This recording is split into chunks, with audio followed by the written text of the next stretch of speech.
سورة قصص آية بنا عن شيء آية بقرا عن شيء. أعوذ بالله من الشيطان الرجيم. وكم أهلكنا من قرية بطرت معيشتها فتلك مساكنهم لم تسكن من بعدهم إلا قليلا وكنا نحن الوارثين.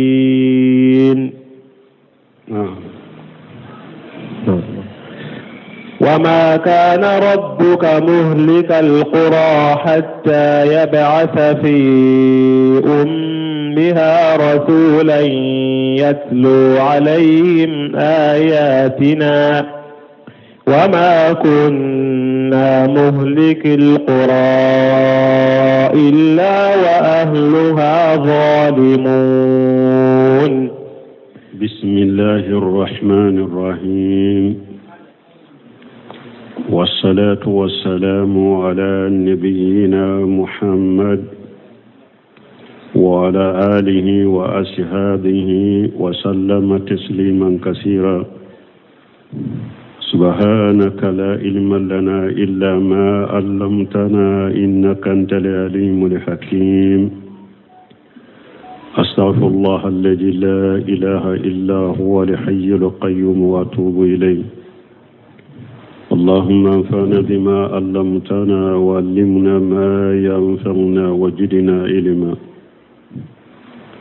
بيتنا سوية هجرية باكلة أني كمناني أني بناني أني وورو سهر سفر من هجرة سانكالو فلنا بسوني وتاني دورنا ميلادي النصارى كجاتي بافلاني مغاني ناني سانكالو شيغنا بسوني وتاني كونونتوناي أمبي داودا بوغو مسجد رجاء أمبو كونو. أعوذ بالله من الشيطان الرجيم. وكم أهلكنا من قرية باترة معيشتها إلى آخر الآيتين. ni aya min fule kakala anka ni aya ni dersu temene aya min temena ukakuma ube makka kafiru deka makka kafiru ya ira dersu temene na uko wa qalu innata bil huda maka nataqattafu min ardina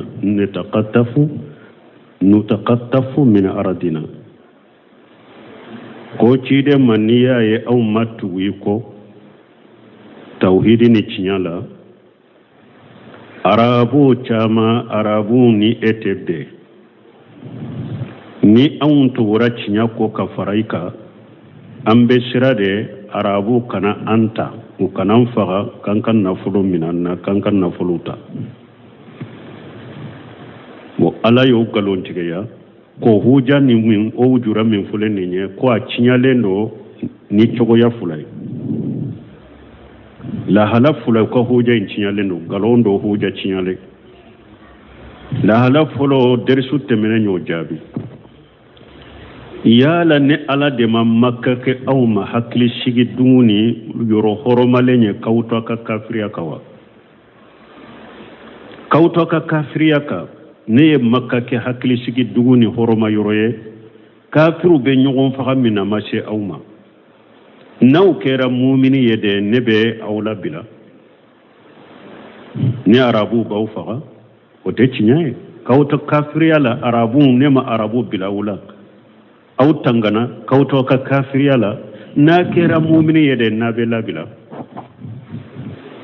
o yawira kaka huja nyangalonye kele fulana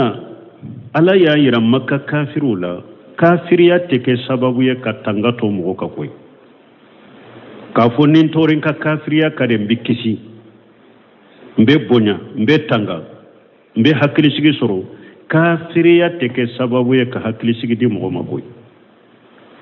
wada to lako wa kam ahlakina min qaryati batirati ma'isataha ala ko dugu joli joli be ne ala ye o dugu halaki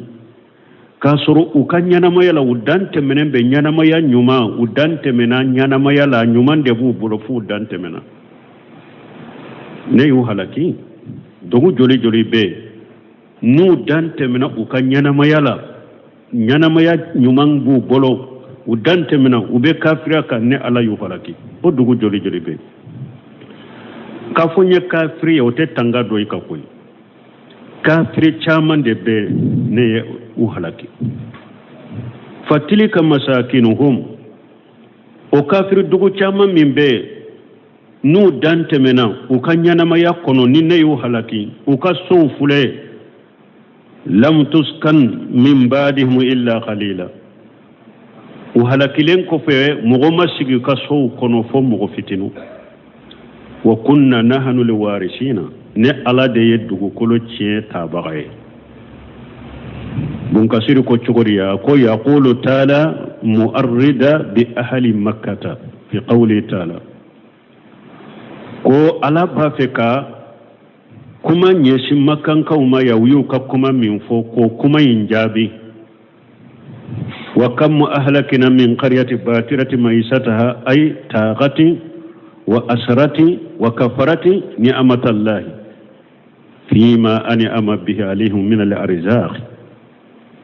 ala ko dugu joli joli be dugu caman de be ni ne ala yu halaki batirati maisataha ay taqatin wa asrati udante mena ku yere bonya wa kafarati bi ni'amatillahi fima an'ama bihi alaihim min al-arzaq ala ye garjage min ku ye yala kan nema fisr waliya o dugu caman de ne ala yu halaki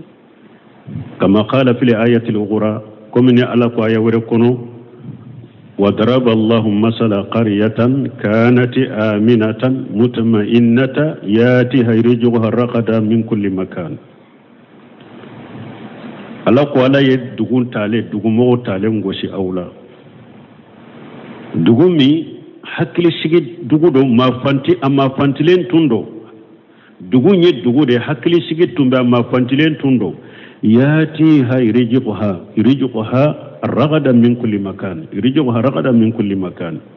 o dugu ka garjage bena man nogolaya la ka bo fambe ila qawli katalaka aya laba فأخذهم العذاب وهم الظالمون سورة النحل كنو ويا لبا على قد مغو منون تنبني الله حلالا على كلا جابا يومنا ولو كيرات تونيلك لودي ولهذا قال تعالى نندك كسو يا ألاكو فتلك مساكنهم لم تسكن من بعدهم إلا قليلا أي دسرت ديارهم فلا ترى إلا مساكنهم la ñine muñe u ka so gurujara ite foye ni so note mo sita kono wa kunna nahnu liwarishina ay araja'ati qaraba laysa fiha ahadun u ka dugu labana ka guruja mo sita la dugu incien sagira kanane alama wala balmo ni nyaayira hada made ko kinto galon ka de mbekisi ni nye cinyata ube ni nye kandata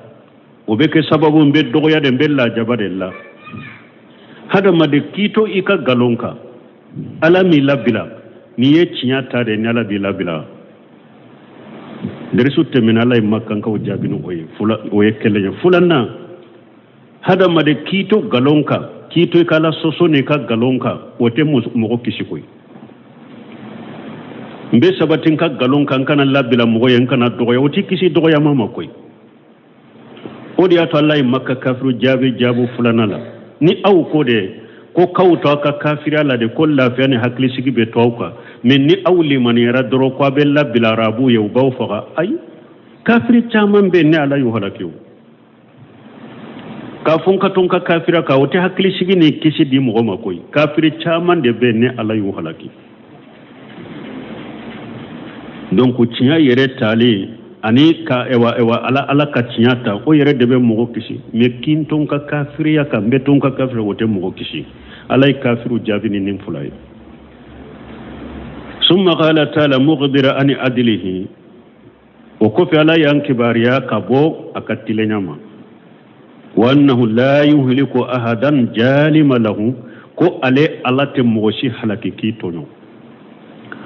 wa innama yuhliku man halakan ba'da qiyamil hujjati alayhim ala ye mogo halaki aye jama halaki aye dugu mogo halaki huja jolen ko fe aw kare nama so ala baw halaki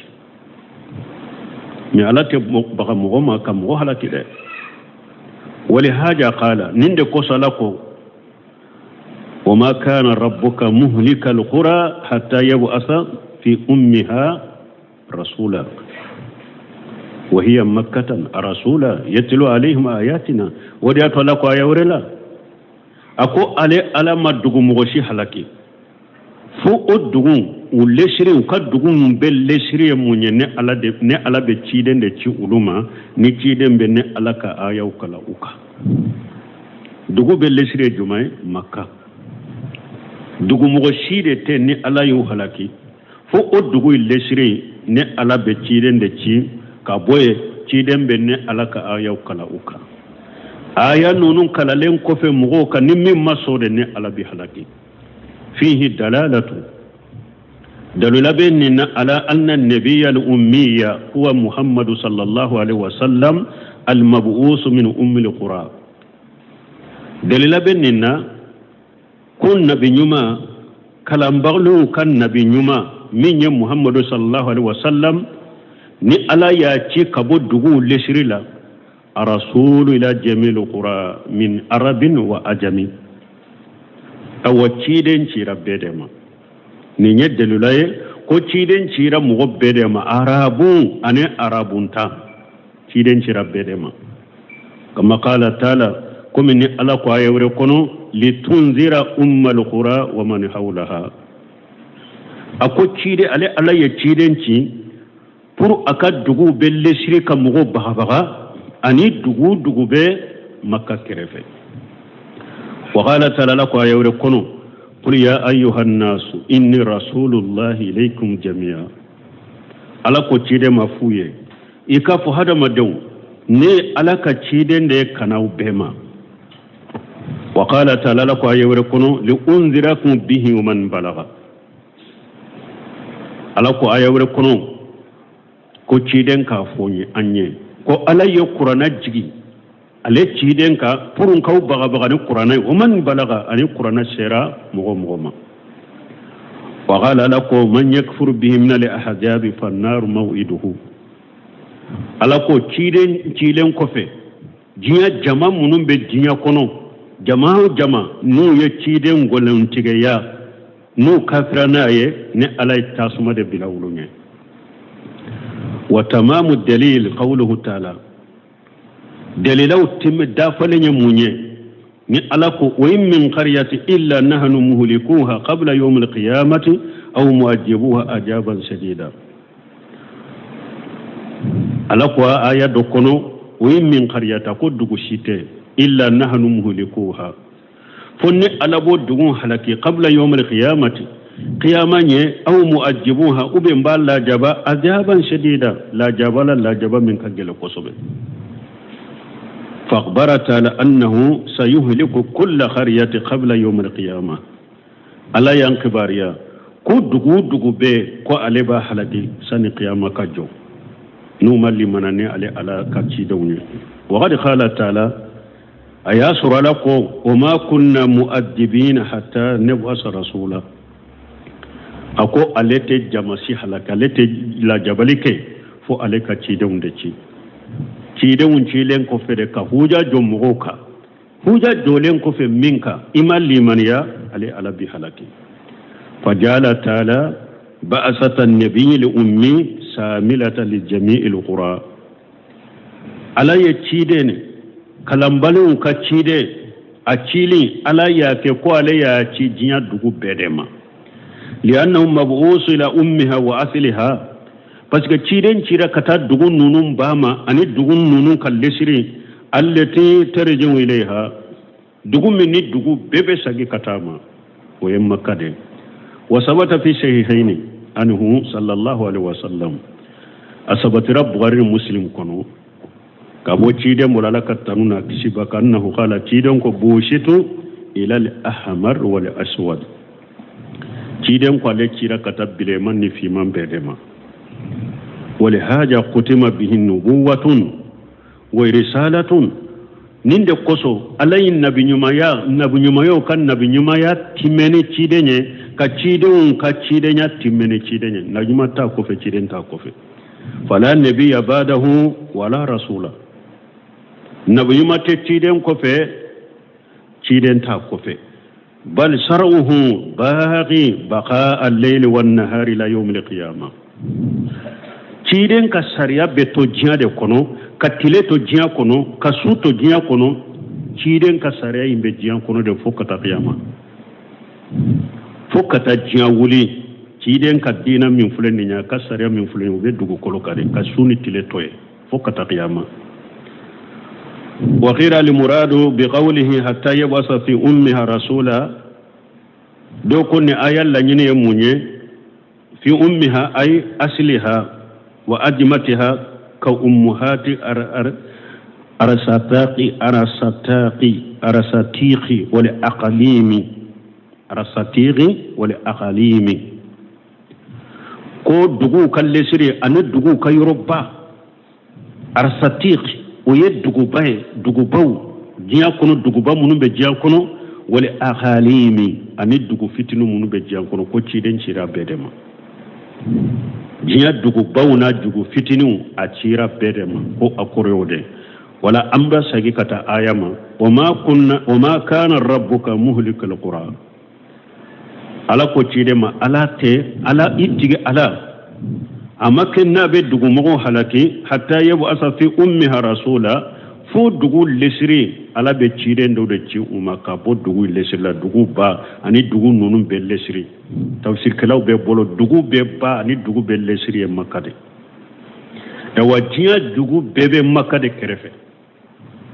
mi sonna o ma wi sonnoma nimma soma ibe makade kerefe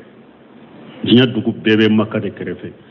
makade jiya dugu be kalesri e makade jiya dugu be bay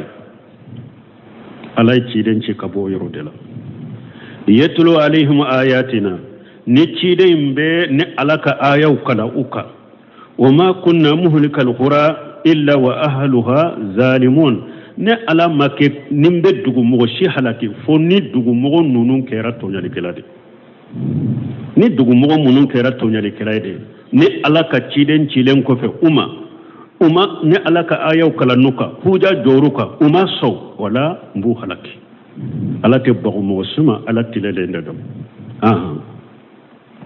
وما أوتيتم من شيء فمتاع الحياة الدنيا وزينتها وما عند الله خير وأبقى أفلا تعقلون أفمن وعدناه وعدا حسنا فهو لاقيه كمن متعناه متاع الحياة الدنيا ثم هو يوم القيامة من المحضرين وما أوتيتم من شيء ala konne ala ye fengo fendi aw majiya kono nema dira aw majiya kono famata ul hayati dunya wa jinatuha jiya nyana maya indamu doronde do ani jiya masiri doronde do wama inda allahi khairu wa abgha nema mimbe ala fe ode kausa jiya taye ode beto jiya tate to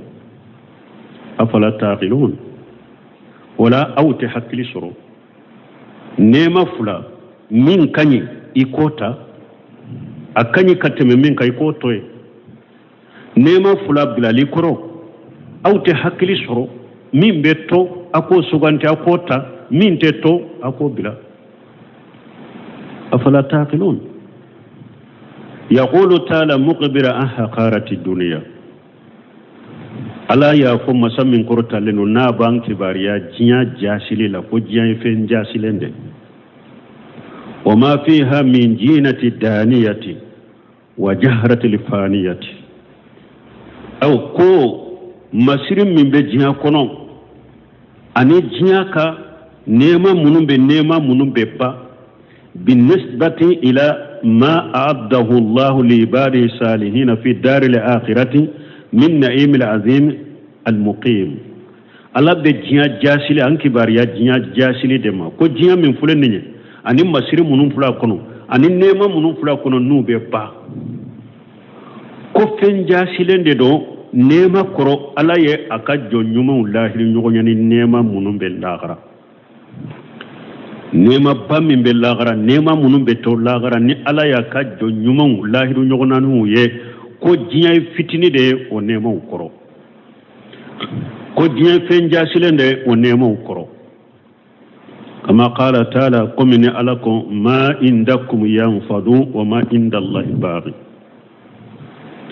aya do kono ala ko suratul nahl kono akon nema bawu bolo aw fe jiya kono ya abe ba me mimbe ala fe wote ba wode be to wa qala ala ko o ma indallahi khairu lil abrar ala ko nema mimbe ala fe odi kanye katema jiya nema ka ala be nema min ka kam mo nyuma wuye lagara odi kanye katema nema mimbe jiya kono وقال تعالى لك أيوركم بل توشرون الحياة الدنيا والآخرة خير وأبقى ألاك هذا مدون فلده جيان يناميا أو بودي سوانتي الله غرقا والآخرة خير وأبقى كسر الله غرقا نيما الله غرق دي كوسا جيان كنيما الله غرق نيما دي بيتو جيان كنيما تيتو جيان نيما يفهم بانende oda tonko salafu doko ako hakilima ako nuku masisa sofula fule me sofula ninya bogo sode me ni donno kono o yitaye kudai nya dima o yire tai me sima sofule ibe do kono me o titaye de nimma ko shera o ma domi bilabo mo dima de me bogosoyin ko ne wo yitay kuday hakilima be jumanta bogoso min be kitaye kuday ibodeta kasoro ye bogoye akon ni nye jinya tay me ako chugodi ala ya yira ko jinya ka sodo ye bogosoye ite to ala fana lagara ka so ajora ni sanuni worije de ni donna kuni obeto ne ona ta be hada madawnya jinya de sugantia eka hakili be mi ni ya fo tigite munye jiya dunke jiya suganti baga jiya de ni ko hakili tala abekele kasuru mugo be jiya suganti Allah garaka hakili tilaw o de ato ala yire ko afala taqilun akawte hakili soro la garaka nema kausa kateme jiya kan nema ka etara jiya kan nema ta oka hakili bela lagara kan nema de beto jiya kan nema te to jiya kan nema min bebba e yode sigontia kota kalagara kan nema min beto ko bila hakili bela afala taqilun wa qala rasulullah sallallahu alaihi wasallam alaka ciden ko alaka tanuna kishibaka alaka tanuna kishibe cidenga wallahi ma dunya fil akhirati illa kama yaqmisu ahadukum usbu'ahu fil yammi falyanzur bima za yarju ilayhi ciden ba fe kallagara kan nemani jiya kan nemani lagara kan nema ciden ba ke ku misali afo anye ciden ko wallahi ako jiya kan nema te fuye lagara kan nema korop fukumi au dola kele ni nana bajila yi bolonkoni sori bajila kabo eki bolonkoni laje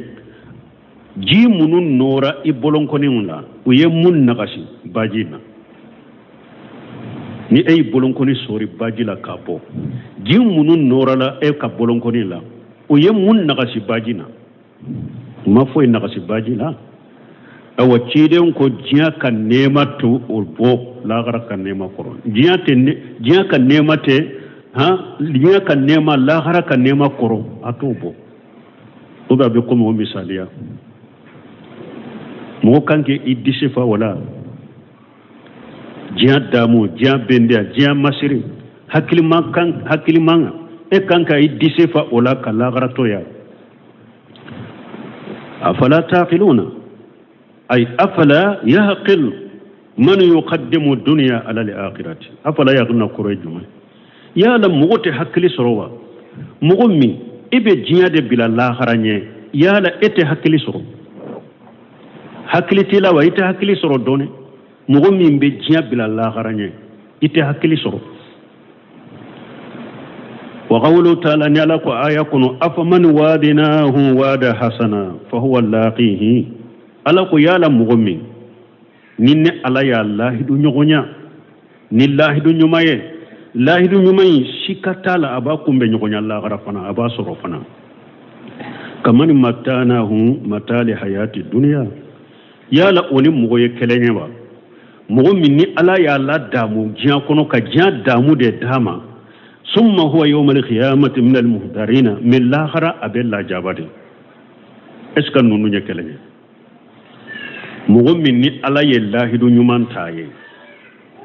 o arjanna baye arjanna kan nema baye lahidu fana shikatala galonta la billahi kumbe nyogonya Allah garafana nyuma min lahidu taraye aba soro fana ya lawni mugoye kelenyewa mugummi ni ala ye jiya damu de dama doro me yomal kama do abella jabade ulu tekelenye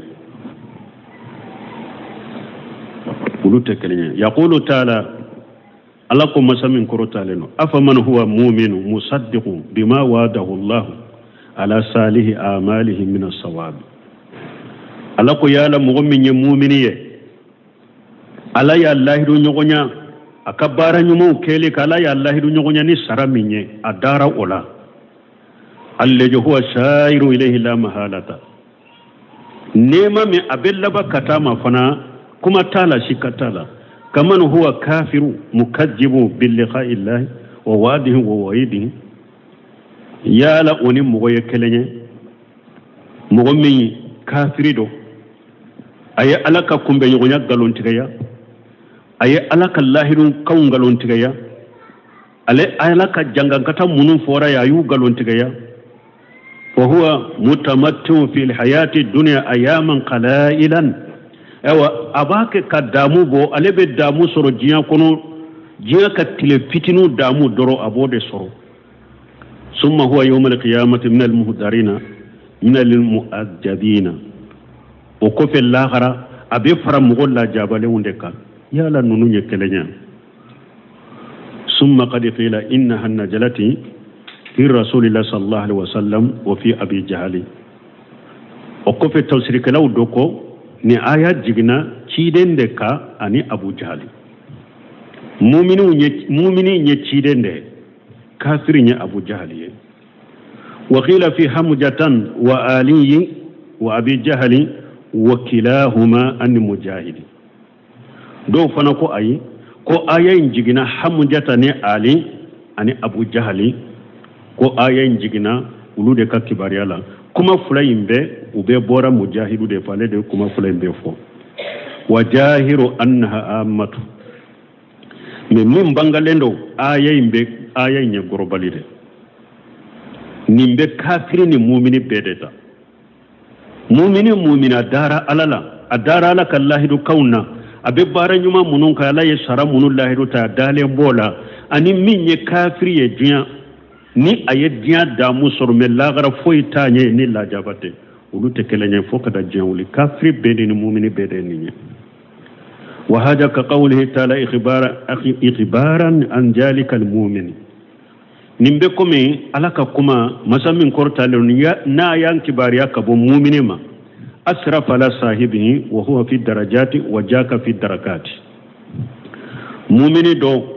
kaleto arijanya ka shankancho wula aya jenyo kafiri doye jahannaba kono obe suratu safati de kono ولولا نعمة ربي لكنت من المهدرين تمام آيات نيغو جهنم كونو مؤمن بار جنة كونو آيات نيغو كافر دو جهنم كونو أكون ني على كنيمة تونتي ني فنا تنبل لا جبك فريقا وقال تعالى لكم مسمين كورة لنو ولقد علمت الجنة إنهم لمهدرون جنة يريادو جنة مشركين كافر منهم بني هذا مرمون بوباتو ulu yere ya do ko la gara ku be la jabade mana muhdarina bun kasir baate ko de tawsiranye akoro ye dro la jabali de la gara ya la mu'mini mu'miniye abe baranyu mawke ala yallahiru ta ya ka baranyu mawla ko aba sara ka baranyu mawla la gara dalem bola fana ya la woni kafiri ye kelene kafiri mi aye dia damu de soro me la jaba la gara be la jabali ulu te kelene aha ويوم يناديهم فيقول أين شركائي الذين كنتم تزعمون قال الذين حق عليهم القول ربنا هؤلاء الذين أغويناهم كما غوينا تبرأنا إليك ما كانوا إيانا يعبدون ويوم يناديهم على قدوم بنا من يقيام دو كو علي على بمشركو ولا قيام كنلا فيقول أبافو أين شركائي الذين كنتم تزعمون ala ba fo mushriku ye ne ka jenyogo mbem awu ye munun galon fo dia kono ko bato kafara ne alaka ko jenyogo nde do bato feunde kafara ne alaka yu bato kafara ne alaka ku be sunyali donke awu ye ya ku be awu nafaya ku be awu do arjanna kono ya ubemi aka kolosine aya nunun kono wolele fula de beke wolele folo fule ninye qiyama keneka hada madum be wole qiyama kene mo be wole ka nyinin kali fula ka nyinin ka wala nyinin kali folo abe nyinin ka tawhidila ala kelempe ubato nyinin kali fula na abe nyinin ka cidenna yala tumbe ciden ka sunna ka uga tuntaka bun kasire yere beno fanye akon ni nyinin kali nunun de be nyinin kali munun fule ka ke qiyama kene ka de akon ni nyinin kalu de be kaburu fara iboke kaburu fara kono ambenu la sarhala ni waqti yasuru yaqulu ta'ala muqdira amma yuwabbiqu bihi al-kuffara al-mushrikina yawm al-qiyamati ala ya fanya masamin kortalen do na banki bariya ka kafiru la goshi mushriku yawm al-qiyamati haythu yunadihim yurmini ala buwele فيقول أين شركائي الذين كنتم تزعمون ألا بافاك جنيغون بمن جياكونا تنبمون غلوفو يعني أين الآلهة التي كنتم تعبدونها في دار الدنيا من الأصنام والأنداد أكبتو فيهم بمن باتو فيهم منو نا تنبو باتو جياكونا منو يبولو مني مو ani bato fen wore munun tumba bulo jiya kono nabu bato ubem hali yansurunakum aw yantasiruna yala bu bese ka udemewa ube bi aw yere bese ka yere demewa ala bu nyinin kanina wa haja la sabili taqrir wa tahdid ninyede ninyinin kali kunyede ku duskunciya ani ka ewa ubaga ani janga katali kuma foluye kama qala tara wala qad jitumuna furadan kama khalaqnakum awwala marra abe ko min aya were kunon ni ala ba fu qiyama mugoye aw benna nan ne ala ma kelen keleya ko min ne ala yawda chogomi kawna ti jiyan kuno hada madin kelen kele ni bena jiyan kuno be bo iba kono la kana jiyan kono ilan kolon de bena samrati senna finiti la itigelente foi drome kelenti bolo awa qiyama bebena alama o chogodela ni be bo ka kaburu kono ilan kolonde be bo fini tila samarati senna hari bolokoli min tum kera jiya kono be sagila ina na jiya kono chogo mi de ala ko be nana ne alama la gara o chogo kelena wa tarakitum ma khawalinakum wara juhurikum aw ne ala ye nema munun daw ma jiya kono aya beto aw kofe وما نرى معكم صفاءكم الذين جاءمتم اوا ما كدليل كلاو يكفروا كده اي دليل كلا منغلون فو دويه مونيمو بولو دي باتو دو تاي كبرو تيغودي دو تاي شيغودي دو تاي ما باودي ويفرا على كو باتو كوبي على دليل يلاغرا ما كدليل كلاو يكفروا كده aw ye delile kela munun galon fo jiya kono annahum fiikum suraka nako ulu fana ye je nyogo de aw chela nu bese ka bato ka fara alaka barka bese ka nyini ka fara alaka mu ye ka farau ka yade laqad taqatta bainakum ewa sababu tugu nyogo tumbanu che abeti gira ka boni nyogo che bi wadalla ankum ma kuntum taftarun tajumun atum be fengo fengalon fo abe tununa wala yabi utekene kaya koy aka bato fen nunu aka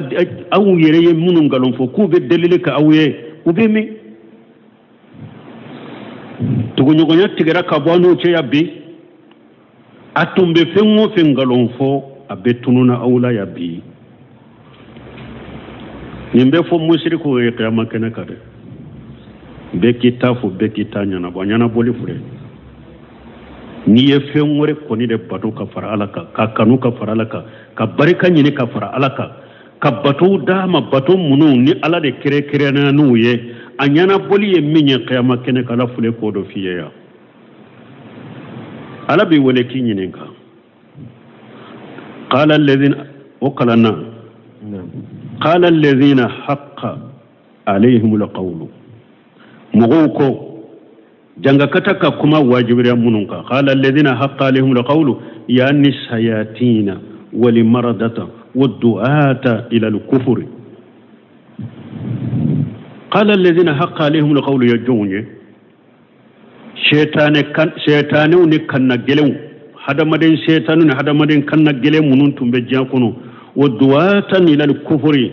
أني ولي كلام منونتم بجاكونو نوبي مغو ولي كتاكا فرياما ولوبا فربنا أنتك على أخوينا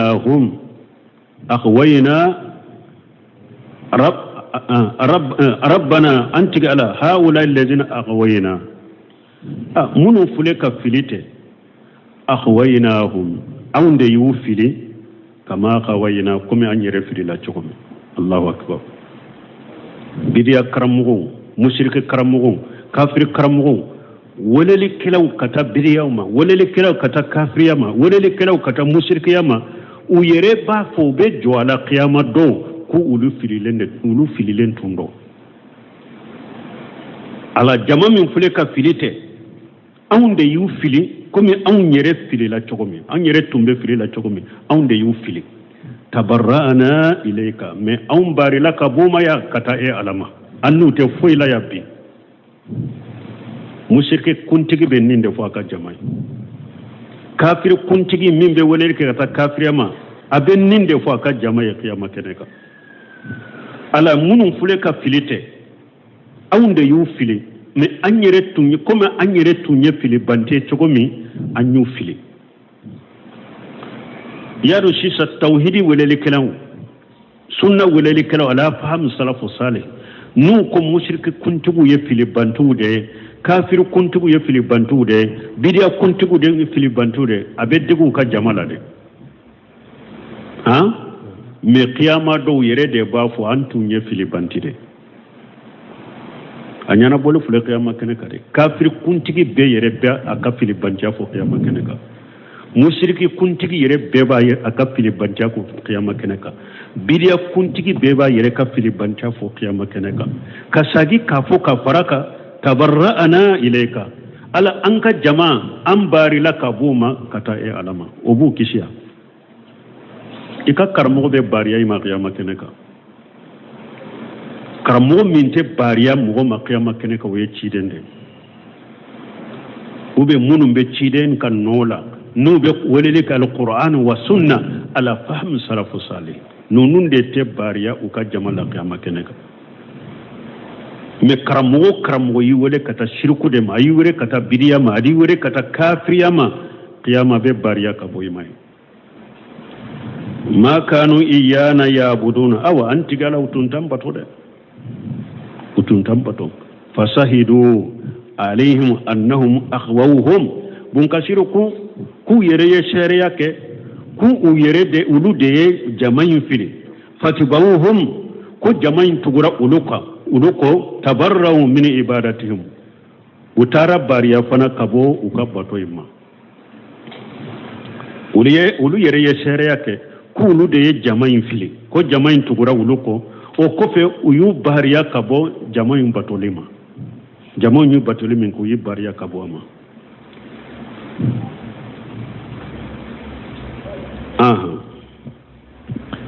وقيل ادعوا شركاءكم فدعوهم فلم يستجيبوا لهم ورأوا العذاب لو أنهم كانوا يهتدون ويوم يناديهم فيقول ماذا أجبتم المرسلين فعميت عليهم الأنباء يومئذ فهم لا يتساءلون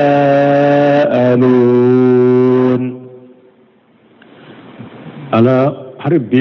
بنكسر كالتوسير كنو منو نو يو كجمع فيلي وبارلا كبو جمع كبتو فنما قال تعالى لك يوركنو واتخذوا من دون الله آلهة ليكونوا لهم إجا alako mushriku wiyebato fe woro mina kafara alaka puru kabato fe unka ku deme bagay qiyama keneka kalla alako tekede minye tungu de bato minye iri mugoni de bato minye munima de bato minye kaburu tigi de bato minye shehu do sigile bato ko akideme la gara kalla alako teseki deme de o tekede سيكفرون بإبادتهم ويكونون عليهم الضد aka karamogo nunun be kafira ni aka bato ye ube kawma kele bagade nyogon kele bagade fana ube kawma ewa sinama de nu ba kele fengo fe ni be fengo fe bato ni alate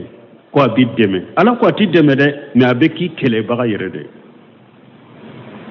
wa qala allah ta'ala alakum masamin kortala ayawrela ijtabarra alladhina tubiu min alladhina tabaw akotuma mi mugobe mugomunum batora ube bariya kabo mugo mamunu nyu bato warawule azaba ube la jaba yawunyana wa taqatta'at bihim al-asbab sababu tumburu nyogonje tugu nyogonya tumburu nyogonje nyogon kanu tumburu nyogonje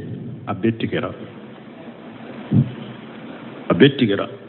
nyogon kanu baga be nyogon jugude fo mugo munun kan nyogon kanu kera len siranyaka ali aqillahu ba'duhum yawma yajli ba'di adu ila almuttaqin terima be ye nyogon jugude qiyama keneka fo munun kan teriya kera len siranyaka bidia je nyogonya min fule bidia kafoni bidia jama je nyogonya min fule jian kono mushriki kafoni mushriki je nyogonya min fule jian kono kafiri kafiri je nyogonya min fule jian kono lagara akanyema ube bariya kabo awma sababu bebe tige kabo ani nyogonje kanu bebe tige kabo ani nyogonje ila qawlihi kata alaka ayal laba wa ma hum bi kharijina minan nar ala ko bebe taddo tasuma kono ate bo fana musirki karamogo ni kalandew abebe taddo tasuma kono ate bo ولهذا قال نند كوسو alako وقيل أدعوا شركاءكم ودي قصلكوا يا أيا كجنيون ولا أي ليقلصوكم مما أنتم فيه أيا كجنيون ولا pour كاو كشي أبي منا وكاو كشي كما كنتم ترجون منه في دار الدنيا كم ناو تنبه جيان كنا تنبه وجيني ويه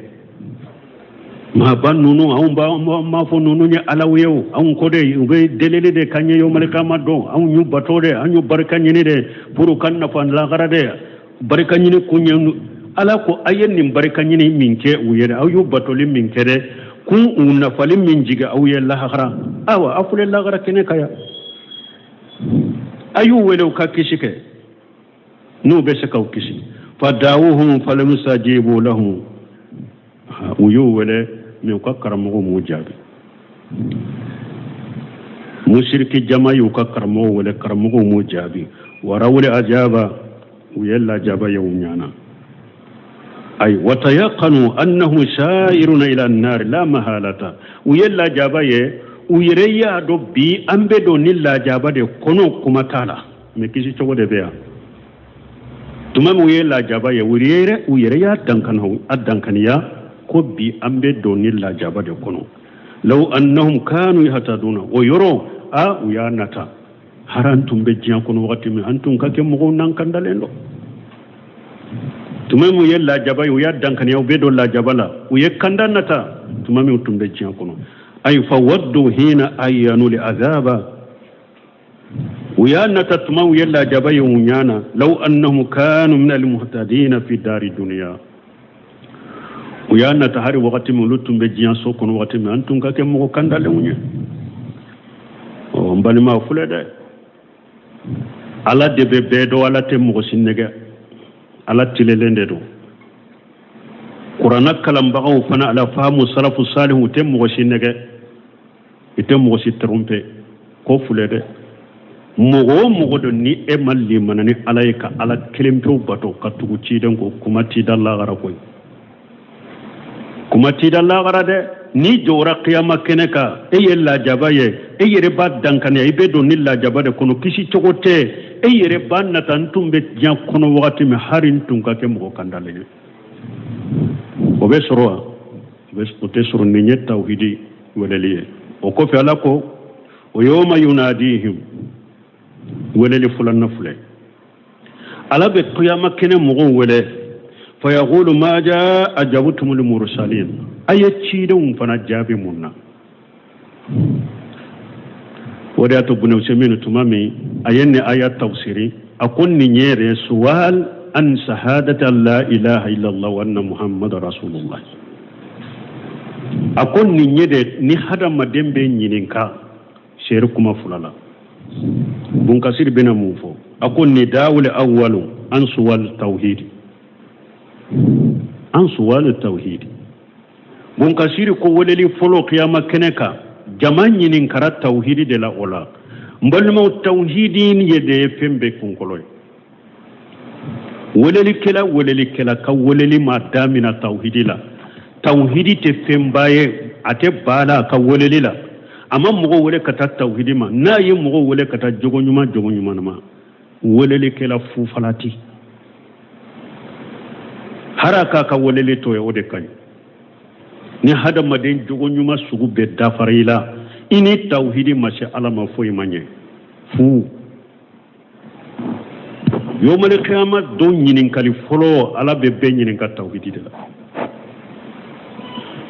ani tauhidi ay tauhidi nyini jiya kuna kanyana ma yakade aka saka na aka do kaburu kuna na aka bo kaburu kuno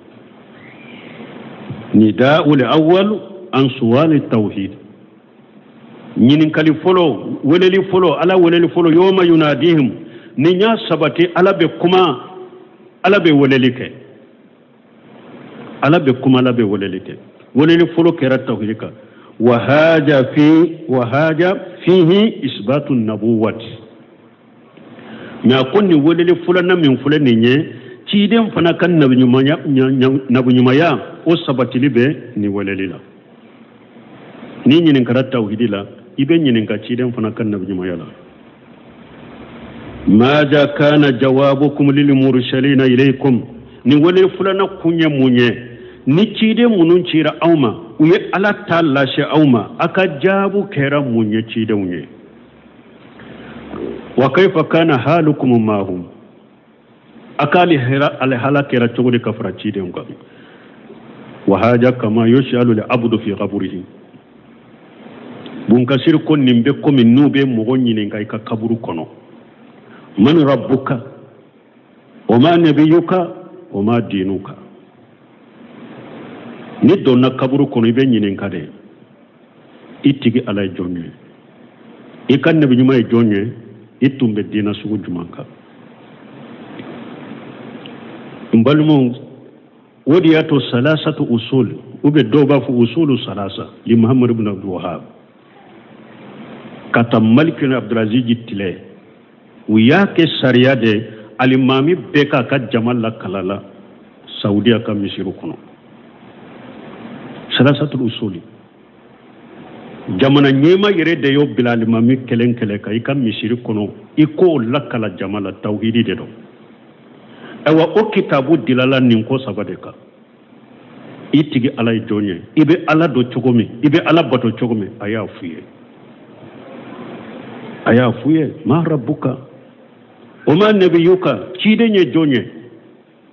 mi wajibra ika chiden ka kola aba nye fuye ka wala o ma dinuka silamiya dina yere munye ori afa ko الإسلام هو استسلام لله بالتوحيد والإنقياد له بالطاعة والبراءة من الشرك وأهله. أبي السلامية نيافوية كو سلامية نينده. نيه مغو چاما نيننكا سيسا. أيه ميكرو تبدأ ولاكا مغو نيننكا. مالكونو ناني مين بنا سلامية جمعي أنكا سالي أنكا سو. سلامية يودي أنكا جاكابو. سلامية تويو. هو al-islamu lillahi bitawhid silame minye iki yere kolo ala ye ni tawhidiye ka ala bato ni tawhidi doronde wal inqiyadu lahu bi ta'ati ani ki yere kolo ala ye bato munu bilika ika uluke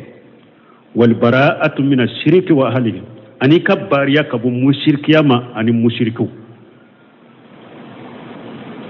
e ko islamaye musirkiya konente dusukun kono musirku konente dusu eni be donka bola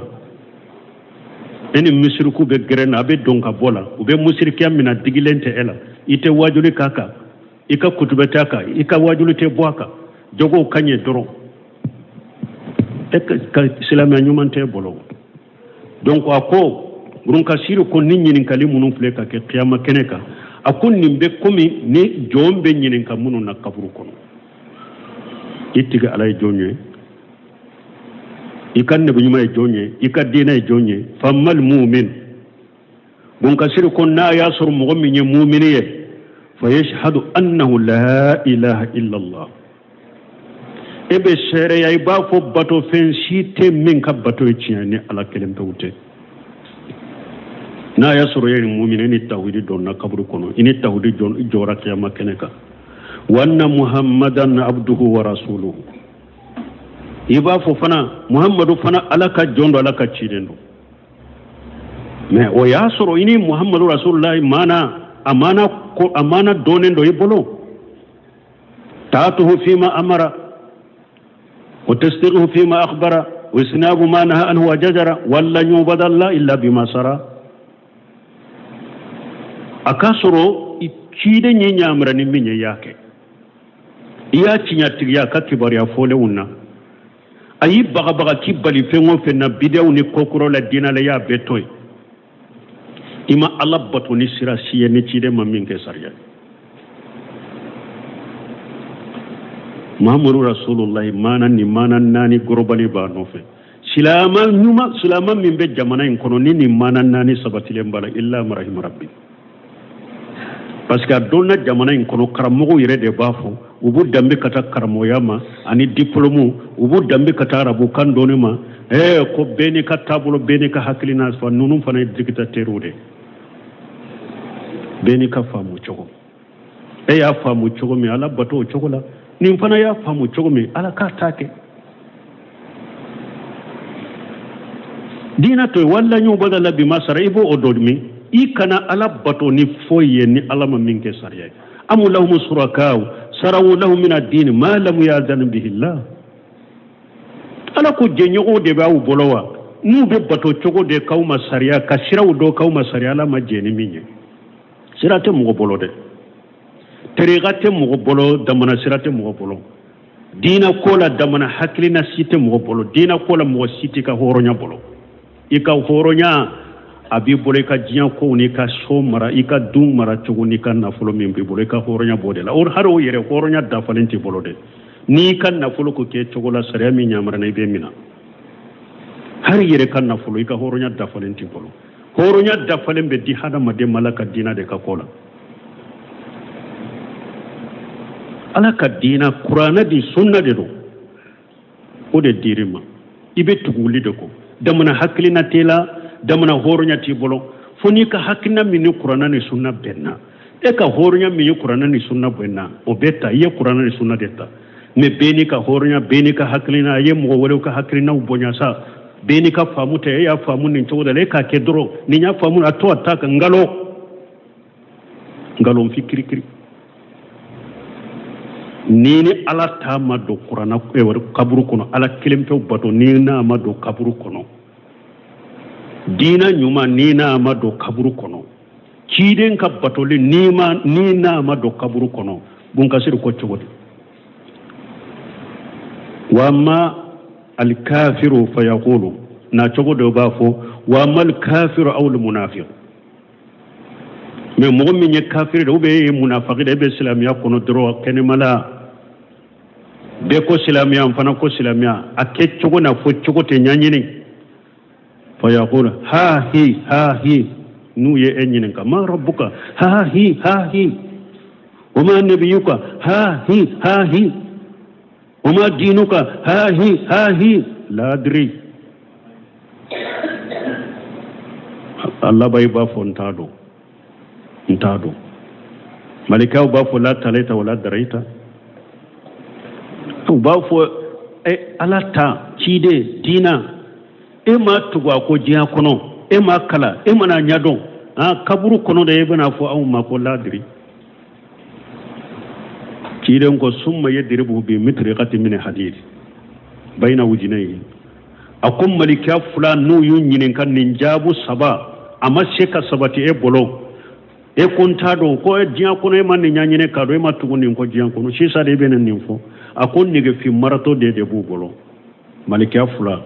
uben nege fi marato nke ki gosi tiro fula ni nyogon tebe kulo kanna jiya damfen be ba me fo jinani hadamade jiya damfen be ka kulo kam me fo jinani hadamade anana hadisa dola tidon ko bi gosi ni nege fi marato minye niya daduguma hijula jama hakem min be nyogon soro minna nuku kata kabo no la utese kata ibe bugoni ode ولهذا نند كوسو لا جواب له يوم القيامه خير السكوت نند كوسو مغو alabbato chogo nyuma tawhidi ina majo qiyama keneka dina chogo nyuma ina majo qiyama keneka kiden kabbatoli ina majo qiyama keneka jabu ti bolo qiyama keneka ika jabu ye munye ibi makude لأن من كان في هذه أعمى فهو في الآخرة أعمى وأضل سبيلا parce que ni mo mi nya nyefnye kabo dina haqiqa ma ninja kono la gara inye be finyede la gara be filisramade ولهذا قال تعالى ninde koso alako fa amiyati alaihim li amba yawma ish alako kibariya dibira ubono odo fa hum la yatasaaluna odo nyogo nyinen kan nyogo delite karasa ne ko ni deserande mede karasa ne majabu insoro ni jabu nyamunyende oteo qala mujahidu fa amiyati alaihim li hujaju mujahidu ko huja be dibira ubolo fa hum la yatasaaluna bil ansabi awa ute nyogo delini dambe ko e fanade kabila ko ni dambe ko ote mbalimon ni aya la suro wakati labanna nyambe min fo hadama dewnye nyogo nege jian kono karamo aye joaka chian fo moye tabulo wore cité jian kono ni ci den ka tabulo te mogo shika hornya tabulo dinala haklinate mogo shibulo ni islamia dinala dina delala kaddi awmade ala ya ka qur'ana jigide ka ciden cide kwa ka nimbe qur'ana kono baraka kenowe ciden ko me aka tugu ode ko damana hakkilna sitte mo bolo terigate mo bolo nyogo nege ni nyogo halaki aya dabila aye tinya fo mo wiye imamuna maliki nunuma mo nege ko imamuna maliki ko as-sunnatu kasafinatin nuh man dagala fiha naja wa man taqallafa an halaka imamuna maliki ko ciden ka sunna be ko min nuh ka kurude i donna kono kisrema do kono doribe halaki imamuna maliki de ko man ahdasa fil islam bid'atan yaraha hasanatan faqad jama anna muhammada qad qana risala لأن الله تعالى يقول اليوم أكملت لكم دينكم وأتممت عليكم نعمتي ورديت لكم الإسلام دينا من لم يكن يوم يجي دينا فلن يكون اليوم دينا إمامنا مالك كوني مغوم يكوكرا دوك نيم دينا لا بديا تاكا دون دينا لا يرسا غيرا كافو كوني بديا نيوما يدين أكوية يا غالون فوكو تشيدين يجامفان ديدين parce que ba fe kayira e ka hakili kanye kateme ciden ka ube nim fana e bato de baraji nyini sira de fulen ni nye cide nya dogo mo la ma fo mo yede beno yira mo la faqad jamanna muhammad qad qana risala ni mo ye ko kura do ni dina la ye bidia do dina ko e sagira kon ni nye bidia nyumande e ya yira ko cide nya jamfantide ako parce que ala ko qur'ana kono ako bi nya ka dina timmawiya ka dina dafawiya nyenka nema timme auka njene na islam dina ko ke dina akon imamu na maliki ko ni aya jigido fengo fentunte ni dina ko bi o tese ka ke dina ni aya jigido fengo fentunte ni dina ko bi ni e ko be no kriye ko de dina ko ni damana tabulo ni damana sere ni damana hakilla fo kata jewla tese ka ke dina galon bi bolo galon fi alaka hakilman da man banama e won balma har jiya kono ample fitina mununa ko were taw mo chama be kuma fitina nununa ko abu furafo anka kenni wala ay sababu ni fitina munana makhraju yeminye cide nyo fo boye alquran wa sunna ala fahmu salafu salih nunun de be hadama dembo fitina kono min bambo fitina kono har kele munun be jamana kono be ala dele ala ka fitina no kele bo jamana kono fuite nunu bo jamana kono fo karamogo de ka jo u ka tinya fo mogo ye be ka sage kata ala ka kitabuma ani ciden ka sunna ala fahamu salafu salih ni demiseni ye dina famo chogola te marafata ka mogo fa takewu atem marafata ka mogo fa bada men ni ambe fitina la qur'ana famu baliya qur'ana mina baliya hadisaw famu baliya hadisaw mina baliya sarafu ka tabulo famu baliya sarafu ka tabulo mina baliya ambo de fitina kono karam nyoro yere la kala nyoro yere la har kala nyoro yere de kanka kurose karamo munumbe kombe arabu kando drabate ka ke karamo aben nahwu do abata ka ke karamo aben lugha do abata ka ke karamo ata ka aqidatu karamogo de ba fa kalandaw nye e wa hadisa munun nana ko fama ka bonya nim fama ute an ka famu ye kafiru de an ka famu be kiri tigani fe min te qur'an nunun de kawariju folo yew mara fatigi folo fulen nunun de marasa saw kono kala nyoro wula kuma kanka ken nunun folo do ka qida kanya folo ngom usmana faqali abdullah ibn saba ode nana ka ne haklina sugu do mo haklina fo ba muru tara karamogo sugu munun be nin ko sugu fo mimbaru kare kala nyoro wula de deresu wula de udi be hada made murti fama kama marafo beta bamuru beta fagali beke na ba fi an ka bo fitina la fo an ka sagi kata qur'ana ni sunnama ala fahmu salaf salih inshallah waqti siraya subhanakallahumma rabbuna bihamdika ashhadu an la ilaha illa anta astaghfiruka wa atubu ilayk